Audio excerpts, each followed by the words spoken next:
take the rise of the BJP, right? That's my second book, Jugalbandi. People go on and on, control of the media, ED Sarkar, CBI Sarkar, etc., etc. But India remains a free democracy, and Mr. Modi's popularity is 70-75%. That's not entirely manufactured, right? Let's look at the underlying basis of that power, which is demand-driven. So I'd encourage all of you, if you have just 15 minutes away from Twitter, to go to just Google Pew, P-E-W, 2019 survey of religion in India. To me, it gives the best description of the society we live in, right? I think the data is kind of out there, but something like 95 or 90% of Indians marry within their own community, right? I forget the exact numbers. That's not in that survey, but that's another survey. That's free will, right? Nobody puts the gun to their head and say you must get married. That's contestable in the climate of a program that was called Love Jihad. That is contestable whether you marry within your community or not, is free will or not. No, it's not. I mean, it's lots and lots of Indians exercise free will. They marry within. The Pew survey pointed out that large amount of Indians, right? Most of their friends come from their religion, right?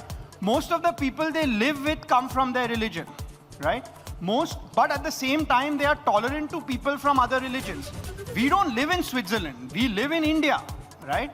And if you move outside a small cosmopolitan elite in urban areas who speak English, the rest of India looks not so much like a salad bowl, but a bento box. Those of you who know that, which is that these are boxes which separate sort of spaces for different people, and there's tolerance for each other. The data on this is very, very clear, right? A vast majority, something like 75 to 80% of Indians, they pray once a day, they go to temple or mosque or gurudwara once a week. Now, this is the India we live in, right?